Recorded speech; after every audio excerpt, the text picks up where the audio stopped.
I'm Billy S, welcome back to the channel. Last week we ranked the Erd Tree avatars. This week I'm ranking the Ulcerated Tree Spirits. They are from the same family after all. This is part of my attempt to make some smaller, sillier ranking videos, taking on topics that you wouldn't normally think about. Elden Ring's Ulcerated Tree Spirits are incredibly cool to look at. Your first encounter will likely feel intimidating and terrifying, until you realize most of their moveset can be avoided by hugging them as closely as possible, sacrificing your ability to see anything for safety as you wail on them till the cows come home. Like the Erd Tree avatars, they have a putrid variant that will also be included in today's list. How exciting! We love Scarlet Rot in this house, that was a lie. So let's not waste any more time. Every Ulcerated Tree Spirit in Elden Ring, ranked. Let me know your favorite down below. At number 10, we have the Grand Cloister Putrid Tree Spirit. Of all the encounters on today's list, this is the only battle I refuse to even bother with. The Grand Cloister encounter isn't a boss fight, it's a regular enemy that has you running down a river of scarlet rot to almost certainly get infected, so you can spawn this big boy in a narrow corridor. Then you just have to run back to the nearby safety of the stone and do the simple thing of not dying. The issue here is that the Grand Cloister overall is a very thin location without a lot of space. The biggest open area is littered with Kindred of Rot enemies who are some of my least favorite in the game due to their projectiles. So fighting over there just isn't going to happen. I died once to this encounter and thought, do I really want to do this to myself? Get mandatory rot so I can spawn an enemy I don't particularly enjoy fighting, all for 11,000 runes and a golden seed I could find anywhere else in the game? Especially after having just spent a good 30 minutes defeating the prior Dragonkin soldier in the Lake of Rot. It just wasn't worth the effort. Perhaps I'll go back and kill this enemy one day as this big fuck you, a way to overcome the trauma it inflicted with my brief attempt. Nah. At number 9, we have the Aaviier Rotpool Putrid Tree Spirit that must be slain in order to progress Millicent's questline. In my first playthrough, I didn't know this guy existed. I never even saw the path over to the rot pool, too focused on my journey to face Malenia. But on this playthrough, I was following Millicent's questline, so I had to give it a go. Like most of the tree spirits, it drops a golden seed upon defeat, on the off chance that you've reached Aaviier and you still don't have a fully upgraded flask. So in this case, drops don't really matter. Instead, let's focus on the dogshit arena. This putrid tree spirit is fought in a large poison pool. You can stick to the edges, and if you have a strong ranged attack or spell, you might have an easier time than I in my melee-focused build.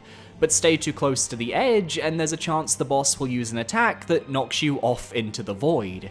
Your other option, the one I ultimately had to choose, is to fight in the rot pool itself, accepting that you will get scarlet rot and you'll just have to kill the boss with a ticking time bomb strapped to your insides.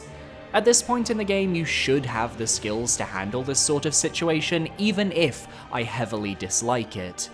I probably would have killed the boss first try too if I'd just rolled out of the way as it used its rotted fire breath, a rookie mistake on my part. Because after half health, the putrid tree spirits gain the ability to inflict rot with their attacks, and it becomes far more aggressive as a result. It's also worth noting, as this is a regular enemy and not a boss, there's no Stake of Marika to respawn at, and the runback is annoying enough to make me frown. While I only died a handful of times, I found the challenge of this arena to be artificial and unfun. Fighting in Rot is miserable, but fighting one of the most janky to follow bosses due to their unnatural movements? Need I say more? At number 8, we have the Giant's Mountaintop Catacombs Ulcerated Tree Spirit. Potentially one of the last catacombs you'll visit in your playthrough, you've been through a lot to get to this point. You've fought dragons, shard bearers, even the Soldier of Godric. So I can't help but feel disappointed that they decided to chuck another ulcerated tree spirit your way and say, have fun. The problem I have with this fight specifically is that there is nothing in this arena to differentiate this Ulcerated Tree Spirit from the other two in the game that you fight in these mini dungeons. You literally fight an Ulcerated Tree Spirit in the first hero's grave of the game, where you start your journey in Limgrave, and the fight is exactly the same, just with different damage values. By the time you reach the mountaintops, you've likely killed 5 of these tree spirits already. There's just nothing of value here beyond its drop. The Glovewort Picker's Bell Bearing 2, which allows the purchase of Grave Glovewort 4 to 6. Which maybe for some people that's more than enough of a reward to boost this fight up in the rankings, but not for me. Every other regular variant of this boss at least has something special about their arena that makes them stand out a little bit. It's just how the cookie crumbles when you face so many of the same enemy type throughout your adventure. At number 7, we have the Leyndell Ashen Capital trio of Ulcerated Tree Spirits. These are a special case, as I don't really know anybody who's been willing to actually fight these guys. They can only be accessed by warping to the Forbidden Land Grace, heading up the elevator, across the bridge, and back to the lift leading into Leyndell. From here, you'll find an earlier area covered in ash and a couple tree roots jutting out from the ground. At the furthest end, one of them contains an item, your prize. I don't consider the 3 enemies here killable bosses, they're more like obstacles that attempt to threaten you as you'll make your way to that wonderful item, the Erdtree's Favor +2 Talisman, which greatly raises your maximum HP, stamina, and equip load, making it an extremely valuable acquisition. Ironically, the tree spirits here barely touched me. I ran through the center of the fields and was perfectly fine. You have no reason to fight them either, as they don't drop golden seeds upon defeat, just 18,749 runes per enemy, which you can already get anywhere else. For example, our previous entry, the Mountaintop Catacombs tree spirit, gave 48,000 runes. Is it worth risking death and being forced to make the extremely long and tedious trek back to collect your souls, or possibly to even attempt fighting them? No, it's not worth it at all. Not looking at them as bosses, but as obstacles, I really enjoy what they represent, and hell, even if you choose to fight, it's rather easy to aggro them one at a time, as they all spawn at different locations in the zone. If Erdtree's Favor +2 wasn't the reward here though, these guys would probably be knocked down to number 9. At number 6, we have the Capital Outskirts Ulcerated Tree Spirit. From the Outer Wall Phantom Tree Grace, head south towards a large hill which will lead up to a camp, enter the camp, and you'll be accosted by the Ulcerated Tree Spirit. I like the build up to this fight, as you're expecting to face a camp filled with soldiers, potentially dangerous ones if the journey here was any indication. Instead, the camp is ransacked and destroyed by this spirit during your duel. You instead have to slay this beast to obtain a special reward. A golden seed, the average drop, but more importantly, the Giant Crusher Colossal Weapon. This hammer has been used in quite a few late game and New Game Plus builds to great effect, due to its insanely high damage output, though it requires a lot of setup to make viable.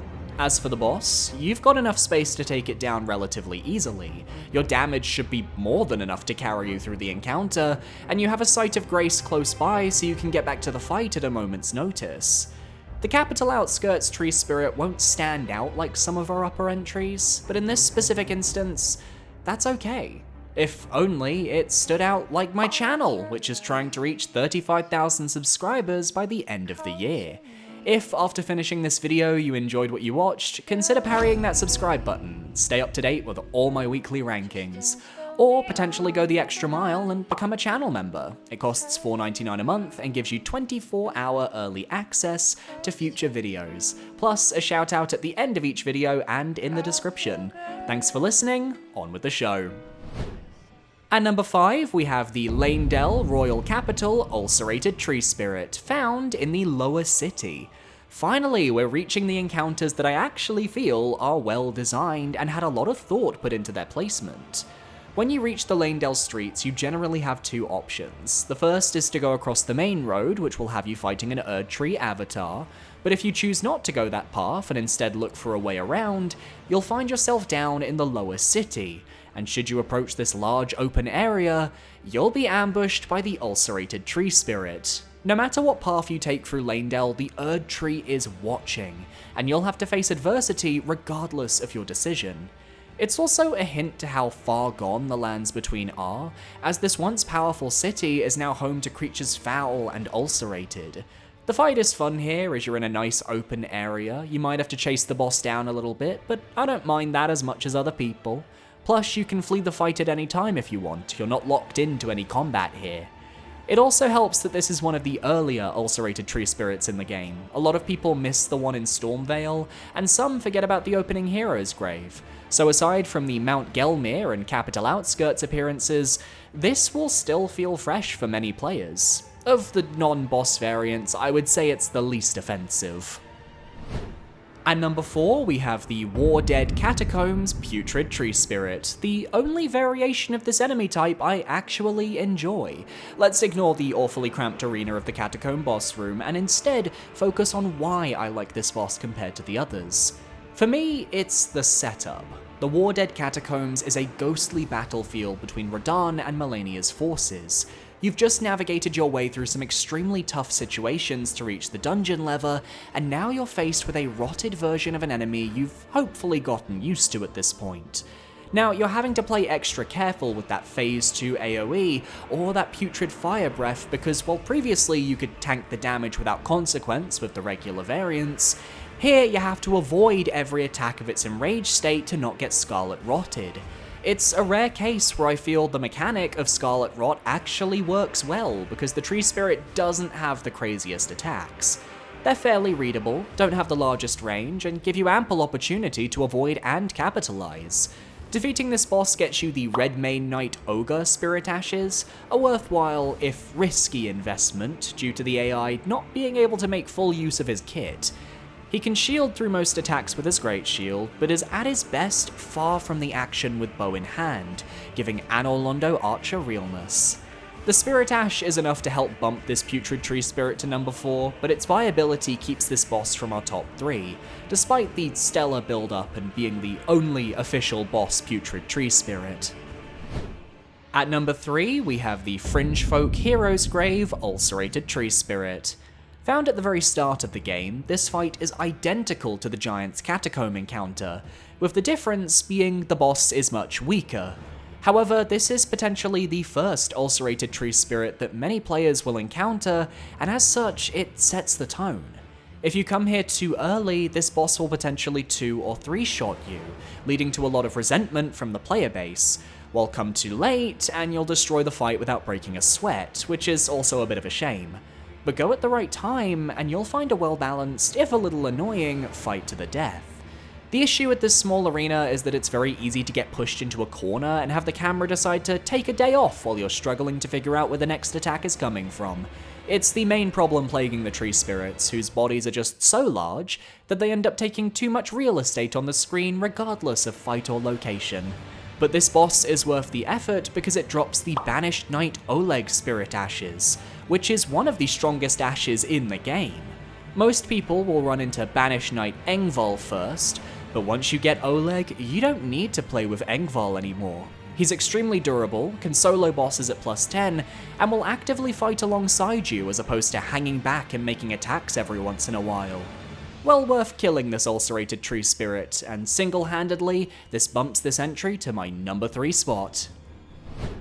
At number 2, we have the Stormvale Castle Ulcerated Tree Spirit.